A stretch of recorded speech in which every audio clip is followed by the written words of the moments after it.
Hello friends, good morning to all of you. आज के कुछ इंपॉर्टेंट करंट अफेयर्स को डिस्कस करते हैं। स्टार्ट करते हैं कुछ बैंकिंग न्यूज़ के साथ। RBI approves reappointment of Murali Natarajan as MD CEO of DCB bank. बोला जा रहा है कि आरबीआई ने क्या किया है कि मुरली नटराजन को दोबारा से डीसीबी बैंक का एमडी सीईओ नियुक्त कर लिया है, रीअपॉइंट कर लिया है। इन्होंने इनके कार्यकाल को एक्सटेंड किया गया है। ये कब तक? 2 साल के लिए फिर यहाँ पे इनका कार्यकाल को एक्सटेंड कर दिया गया है। इनका जो टेन्योर होगा कब से रिकाउंट होगा? अप्रैल 29 से लेकर के अप्रैल 28 2024 तक, यानी 29 अप्रैल 2022 से लेकर के 28 अप्रैल 2024 तक ये फिर से टेन्योर में रहेंगे। अगर इनकी बैकग्राउंड की बात करी जाए तो नटराजन जी क्या है, अप्रैल 2009 से इस डीसीबी बैंक के एमडी सीईओ के रूप में कार्य कर रहे हैं। अगर आरबीआई का एक रूल है कि 15 साल तक ये क्या होना चाहिए, 15 साल कंप्लीट हो जाने के बाद ये एमडी सीईओ के पद से रिजाइन कर सकते हैं। तो इनका 2024 में जाकर के 15 ईयर कंप्लीट होने वाला है, तो इसलिए इनके कार्यकाल को 2 साल और एक्सटेंड कर दिया गया है। इसके बारे में कुछ स्टैटिक फैक्ट्स की बात करें, डीसीबी बैंक के हेडक्वार्टर कहाँ मिलते हैं? हमारे मुंबई में आता है। और इसके सीईओ अभी कौन है? मुरली नटराजन जी हैं। 29 अप्रैल 2009 से लेकर के अभी तक के एमडी सीईओ बने हुए हैं। इसका फाउंडेशन कब हुआ था? 1930 में हुआ था। तो हमको क्या याद रखना है? आरबीआई ने क्या किया है, एमडी सीईओ डीसीबी बैंक का फिर से किसको नियुक्त कर लिया है? मुरली नटराजन जी को नियुक्त कर लिया है। नेक्स्ट है हमारा union bank of India launch union next app. Union bank of India क्या किया है, यूनियन नेक्स्ट करके एक ऐप को लॉन्च किया है। एक सुपर ऐप है। इसमें क्या होगा, बहुत सारी हमारी फैसिलिटी प्रोवाइड करी जाएगी। एक यूनियन एनएक्सटी ऐप तो है ही, और इसके साथ साथ एक डिजिटल ट्रांसफॉर्मेशन प्रोजेक्ट जिसका नाम क्या है, संभव, इसको भी इन्होंने लॉन्च किया है। इस प्रोजेक्ट के जरिए इस प्रोजेक्ट का आउटले खर्च बताया जा रहा है कि 10,000 करोड़ के आसपास यहाँ पे होगा। इन्वेस्टमेंट ये लोग करेंगे 2022-2023 के फिनेंशियल ईयर में। तो यहाँ पे क्या होगा, अदर प्रोजेक्ट्स भी यूनियन बैंक ऑफ इंडिया के द्वारा लॉन्च किए जाने हैं, जैसे प्री अप्रूव्ड पर्सनल लोन हो गया, यूनियन कैश हो गया, मुद्रा लोन हो गया, bank token and mobile based deposit module. इन सारी चीज़ों का भी अभी प्रोजेक्ट पे लॉन्च किया जाने वाला है। अगर MD CEO union bank of India की बात करें तो राज किरण राय जी अभी एमडी सीईओ है यूनियन बैंक ऑफ इंडिया के। नेक्स्ट है हमारा Elon Musk tops Forbes world's billionaires list 2022। ये जो हमारे एलोन मस्क हैं वो अभी हाल ही में फोर्ब्स का एक पूरा एक डेटा रिलीज हुआ है वर्ल्ड बिलियनियर का, तो एलोन मस्क उसमें क्या किए हैं, टॉप पे किए हैं। ये जो फोर्ब्स के द्वारा जो अभी ये जो डेटा रिलीज करा गया है, ये 36 नंबर का एनुअल वर्ल्ड बिलियनियर लिस्ट है, जो कि 2022 वाला 36 नंबर का है, जो कि एलोन मस्क के द्वारा टॉप किया गया है। इनकी नेट वर्थ बताई कितनी जा रही है, 219 बिलियन यूएस डॉलर इनका बताया जा रहा है। ये टेस्ला और स्पेस एक्स के फाउंडर हैं। इनके जस्ट बाद यानी दूसरे नंबर पे कौन पोजीशन बना है, जेफ बेजोस, जो कि क्या है, अमेजोन के फाउंडर है। इनकी वर्थ 171 बिलियन डॉलर बताई जा रही है। थर्ड पे ये हैं और फोर्थ पे हमारे बिल गेट्स आ रहे हैं। अगर इंडिया की बात की जाए, ये पूरे लिस्ट में ये जो लिस्ट आया है फोर्ब्स वर्ल्ड्स बिलियनियर का, तो हमारे इंडिया के जो अंबानी जी हैं, मुकेश अंबानी, उन्होंने क्या 10वां पोजीशन प्लेस किया है, 10वें पोजीशन पे आया है, और 11वें पोजीशन पे गौतम अडानी जी हैं। अगर हम लोग वोमेन की बात करें, वर्ल्ड्स रिचेस्ट वोमेन, अगर दुनिया की सबसे अमीर महिला कौन है, तो फ्रैंकोइस बेटेनकोर्ट। ये क्या है, एक कंपनी है जिसका नाम पता ही होगा, काफ़ी famous company, world famous company है। ओरियल्स की जो फाउंडर है उनकी ये ग्रैंड डॉटर है। ओरियल एक कॉस्मेटिक कंपनी है जो कि बहुत बड़ी कंपनी है। उन्हीं की जो फाउंडर है उनकी ये ग्रैंड डॉटर है, जिनका नाम क्या है, फ्रैंकोइस बेटेनकोर्ट। ये दुनिया की सबसे अमीर महिला बनी है, किसके अकॉर्डिंग, फोर्ब्स वर्ल्ड्स बिलियनियर के अकॉर्डिंग। ऑलराइट, नेक्स्ट है हमारा India and Kyrgyzstan exercise conducted at Bakloh एक जगह है, कहाँ पे है, ये आपका एचपी में आता है, हिमाचल प्रदेश में आता है। तो वहीं पे यहाँ पे किया गया है। तो 9th एडिशन है, इंडिया और किर्गिस्तान के बीच में एक ज्वाइंट स्पेशल फोर्स होता है, एक्सरसाइज ये होता है। तो ये कब से शुरू हुआ था? 25 मार्च 2022 से शुरू हुआ था। वहाँ पे एक स्पेशल ट्रेनिंग स्कूल है बकलो एचपी में जो है, यानी हिमाचल प्रदेश में है, तो वहीं पे ये कंक्लूड हुआ है। यहाँ पे जो इंडिया की तरफ से जो स्पेशल फोर्सेस हैं और किर्गिस्तान की तरफ से जो स्पेशल फोर्सेस हैं, उन्होंने अपना एक्सपर्टीज शेयर किया और बेस्ट प्रैक्टिस टेक्निक्स क्या क्या हो सकता है ताकि अपकमिंग फ्यूचर्स में वो अपने आप को काफ़ी सेफ रख सके। तो इन्हीं सारी चीज़ों को लेकर के यहाँ पे एक्सरसाइज किया गया है। कुछ स्टैटिक फैक्ट्स की बात करें तो किर्गिस्तान की कैपिटल कहाँ आती है? बिश्केक आती है। करेंसी वहाँ पे क्या चलती है? किर्गिस्तानी सोम चलती है। और वहाँ के प्रेसिडेंट अभी कौन है? सदयार जयपौर वहाँ के प्रेसिडेंट हैं। नेक्स्ट है हमारा world health day 2022 observed on 7 अप्रैल। कल ही यानी 7 अप्रैल को हम क्या मनाएं? वर्ल्ड हेल्थ डे सेलिब्रेट किए। ये किस लिए मनाया जाता है? उसी दिन यानी 7 अप्रैल के दिन ही वर्ल्ड WHO का यहाँ पे फाउंडेशन हुआ था। WHO का फाउंडेशन कब हुआ था? अप्रैल 7 इन 7 अप्रैल 1948 ईस्वी को WHO का फाउंडेशन हुआ था। ड्यू टू दिस रीजन हम लोग 7 अप्रैल को वर्ल्ड हेल्थ डे के रूप में सेलिब्रेट करते हैं। इस बार की अगर थीम की बात की जाए तो आवर प्लेनेट आवर हेल्थ इस बार की थीम होगी वर्ल्ड हेल्थ डे की। एम क्या है? इसका लक्ष्य क्या है? Raise awareness about health related issue across the world. पूरे दुनिया में जो स्वास्थ्य संबंधी जो समस्याएं हैं उसको लेकर के लोगों में जागरूकता फैलाना, यही इस वर्ल्ड हेल्थ डे का एक तरह से टारगेट है, लक्ष्य है। First time world health day कब ऑब्जर्व किया था, कब मनाया गया था? अप्रैल 7 1950 7 अप्रैल 1950 को पहली बार वर्ल्ड हेल्थ डे सेलिब्रेट किया गया था। WHO का मुख्यालय हमारा कहाँ मिलता है? जेनेवा, जो कि स्विट्जरलैंड में आता है। अभी इसके करंट वर्तमान में डायरेक्टर जनरल WHO के कौन है? टेड्रोस अधनॉम है, जो कि यहाँ पे डायरेक्टर जनरल आता है WHO। तो हमको याद क्या रखना है? वर्ल्ड हेल्थ डे 2022 यानी हर साल कब मनाया जाता है? 7 अप्रैल को मनाया जाता है, क्योंकि WHO का फाउंडेशन ईयर 7 अप्रैल को ही हुआ था, इसी कारण। नेक्स्ट है हमारा मध्य प्रदेश गवर्नमेंट लॉन्चेज मुख्यमंत्री उद्यम क्रांति योजना। हमारे जो मध्य प्रदेश के जो गवर्नमेंट है उन्होंने क्या किया है? एक योजना लॉन्च किया है जिसका नाम क्या है? मुख्यमंत्री उद्यम क्रांति योजना। वहाँ के जो चीफ मिनिस्टर मध्य प्रदेश का भी शिवराज सिंह चौहान जी हैं, उन्हीं के द्वारा इस योजना को लॉन्च किया गया है। इस स्कीम के तहत क्या होगा? वहाँ की जो सरकार है, मध्य प्रदेश की जो सरकार है, वो क्या करेगी? 1 लाख से लेकर के 50 लाख रुपया लोन प्रोवाइड करेगी MSME स्टार्टअप्स के लिए। जो MSMEs के थ्रू अगर स्टार्टअप्स करना चाहते हैं तो इस सरकार ने क्या करी है? 1 लाख से लेकर के 50 लाख तक वो लोन प्रोवाइड करेगी। 3% पर ईयर इंटरेस्ट सब्सिडी भी यहाँ पे दिया जाएगा। Bank loan guarantee fee for 7 years का यहाँ पे सारी फैसिलिटीज़ प्रोवाइड की जा रही है। हमारा मध्य प्रदेश की कैपिटल कहाँ आती है? भोपाल आता है।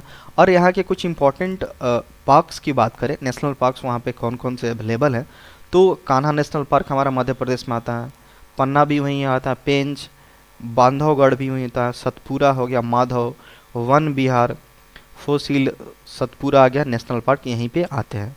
तो ये सब काफ़ी स्टैटिक के पॉइंट ऑफ व्यू से काफ़ी इम्पोर्टेंट है। मुख्यमंत्री उद्यम क्रांति योजना मध्य प्रदेश की सरकार के द्वारा लॉन्च किया गया है MSME स्टार्टअप्स के लिए। नेक्स्ट है हमारा Saraswati Samman 2021 will be awarded to Ramdaras Mishra. Ramdaras Mishra ji को सरस्वती सम्मान 2021 का अवार्ड इनको दिया जाएगा। इनकी एक बुक है या फिर इनकी एक जो राइटिंग्स बोल सकते हैं, क्या नाम है इनके कलेक्शंस पोएम का? इनका क्या नाम है? मैं तो यहाँ हूँ। इसी इनका एक पोएम का कलेक्शन है, उन्हीं के लिए, उसी कलेक्शन के लिए इनको 2021 का सरस्वती सम्मान इनको प्रोवाइड कराया जा रहा है।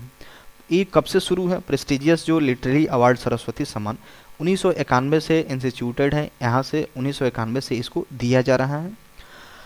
अगर लिटरेरी के वर्क में कोई बहुत इंडिया के किसी भी लैंग्वेज में अगर अपना कुछ पब्लिश करते हैं तो काफ़ी बेहतर प्रदर्शन के लिए लिटरेरी वर्क के लिए, रिटेन के लिए ये सरस्वती सम्मान प्राइज़ दिया जाता है।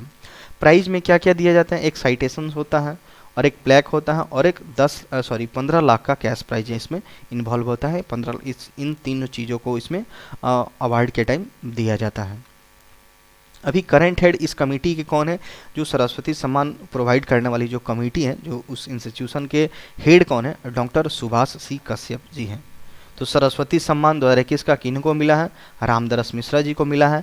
किस चीज़ के लिए, किस बुक के लिए या फिर किस पोएम के कलेक्शन के लिए? तो क्या आंसर होगा यहाँ पे? मैं तो यहाँ हूँ। नेक्स्ट हमारा है एनटीपीसी जो है गुजरात गैस के साथ एक एग्रीमेंट साइन किया है, inks pact to blend green hydrogen. जो हमारा एनटीपीसी है गुजरात गैस लिमिटेड के साथ एक एग्रीमेंट साइन किया है, क्या करने के लिए? टू ब्लेंड ग्रीन हाउस, जो मिक्सिंग होता है ना, ब्लेंड करने का मतलब क्या? मिक्सिंग करना। तो ग्रीन हाइड्रोजन्स को मिक्स करने के लिए, उसको और थोड़ा मॉडिफिकेशन करके बनाने के लिए इन्होंने क्या किया है? एक दूसरे से के साथ टाई अप किया हुआ है। Signed an agreement with Gujarat gas limited for blending green hydrogen in piped natural gas network. इस नेटवर्क में इन्होंने क्या किया है? ग्रीन हाइड्रोजन को ब्लेंडिंग करने के लिए इन दोनों ने टाई अप किया हुआ है।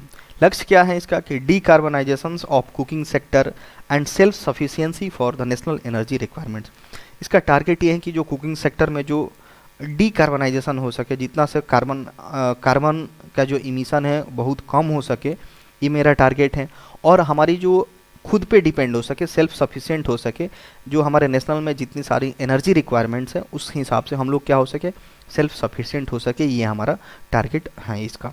प्रोडक्शन ऑफ ग्रीन हाइड्रोजन, इसमें क्या होगा? Use of electricity from existing 1 megawatt floating power projects. इसमें क्या होगा? जो हमारे पास ऑलरेडी 1 मेगावाट का जो फ्लोटिंग सोलर पावर प्रोजेक्ट्स हैं, उसी से इसका इलेक्ट्रिसिटी को यूज किया जाएगा। इन्हें हमारे प्राइम मिनिस्टर मोदी जी ने नेशनल हाइड्रोजन मिशन अगस्त 2021 में ही लॉन्च किया है। तो इम्पॉर्टेंट हमारे लिए ये है, एनटीपीसी और गुजरात गैस लिमिटेड ने एक दूसरे के साथ टाई अप करके एग्रीमेंट साइन करके ग्रीन गैस ब्लेंडिंग को लेकर के इन्होंने एग्रीमेंट साइन किया हुआ है। नेक्स्ट है हमारा government setup an advisory committee for Semicon India. जो हमारा जो सेमीकंडक्टर होता है, सेमीकंडक्टर को बहुत बेहतर बनाने के लिए यहाँ पे दिया हुआ है। तो इन्होंने क्या एक एडवाइजरी कमेटी का गठन किया है, सरकार के द्वारा बनाई गई है। तो हमारा जो mighty ministry of electronics and information technology जो होता है, उसने क्या किया है? 17 मेंबर्स को अनाउंस किया है एक एडवाइजरी कमेटी के तौर पे ऑन 76,000 करोड़ सेमीकंडक्टर मिशन। तो इस 76,000 करोड़ इतने की लागत का सेमीकंडक्टर बनाने का हमारे पास एक मिशन है, ताकि हमारा डिजिटली स्ट्रांग हो सके, जो टेक्नोलॉजी के फील्ड में या फिर जो टेक्नोलॉजी के फील्ड में जो इंफ्रास्ट्रक्चर्स हैं उस फील्ड में हम लोग क्या बहुत बेहतर कर सके, काफ़ी सेल्फ रिलायंट हो सके, उसी को लेकर के सेमीकंडक्टर मिशंस बनाया गया है और 17 मेंबर की कमेटी को बनाई गई है। इस चेयरपर्सन की कमेटी के हेड कौन है? चेयर, ये जो कमेटी बना है उसके हेड कौन है, चेयर कौन कर रहे हैं? अश्विनी वैष्णव जी हैं, जो कि इस मिनिस्ट्री को संभालते हैं। वाइस चेयरमैन कौन है यहाँ पे? राजीव चंद्रशेखर है, minister of electronics and information technology के वाइस चेयरमैन आते हैं। नेक्स्ट है हमारा Ayush ministry organise yoga Mahotsav at Red Fort on world health day. अभी हम लोग पढ़े वर्ल्ड हेल्थ डे 7 अप्रैल को मनाया गया। उसी के उपलक्ष्य में जो हमारी आयुष मंत्रालय है उसने क्या किया, जो हमारा जो रेड फोर्ट है, लाल किला है, उसी के सामने मतलब ठीक वहीं पे एक योगा महोत्सव वहाँ पे सेलिब्रेट किया गया है।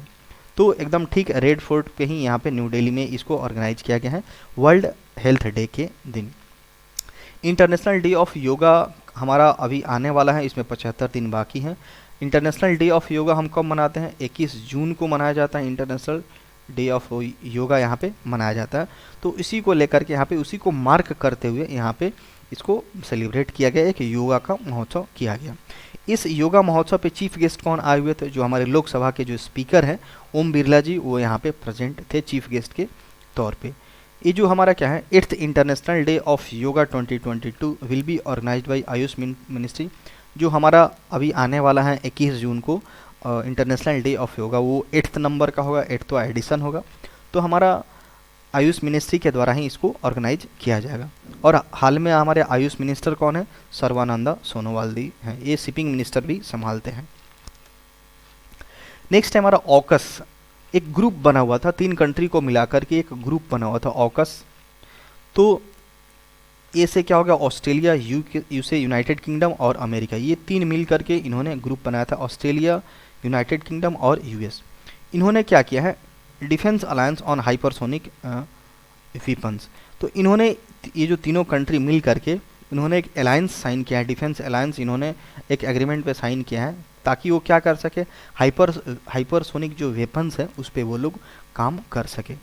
तो यहाँ पे बताया जा रहा है, रीजन ये बताया जा रहा है कि जो रसिया है अपनी जो कैपेबिलिटी है इस हाइपरसोनिक मिसाइल में, हाइपरसोनिक मिसाइल को लेकर के जो रसिया की कैपेबिलिटी है हमेशा बढ़ते जा रही है चाइना के साथ। तो इसी को लेकर के अपने आप को सिक्योर करने के लिए ये जो तीनों कंट्री हैं, ऑस्ट्रेलिया, इंग्लैंड बोल सकते हैं और अमेरिका, ये तीनों मिल करके हाइपरसोनिक वेपन्स पे ये लोग काम करना शुरू कर दिया ताकि वो लोग और ज़्यादा इस फील्ड में मजबूत हो सके। बताया जा रहा है कि रसिया जो है एक सबसे नई तकनीक बोल सकते हैं, सबसे नया किंजंगल हाइपरसोनिक मिसाइल का यूज किया है, 2 बार यूज किया है। अभी जो रसिया और यूक्रेन के बीच जो युद्ध चल रहा है उसमें टारगेट करने के लिए उसमें यहाँ पे यूक्रेन पे इस मिसाइल का यूज करके यूक्रेन पे 2 बार अटैक किया है। तो ये थोड़ा इन लोगों के लिए वरी की बात है। ड्यू टू दिस रीजन ये लोग क्या कर रहे हैं, अपना हाइपरसोनिक वेपन्स पे एक अलायंस क्रिएट कर रहे हैं। नेक्स्ट है हमारा सरहुल, एक फेस्टिवल है, Sarhul festival 2022 celebrated in Jharkhand. Jharkhand में ये सरहुल फेस्टिवल मनाया गया है। कब मनाया गया है, यहाँ पे 4 अप्रैल को यहाँ पे मनाया गया है। तो एक न्यू ईयर का सेलिब्रेशन होता है झारखंड में, ट्राइबल कम्युनिटी के द्वारा, जो वहाँ की जनजातीय लोग हैं उनके द्वारा ये सेलिब्रेट किया जाता है।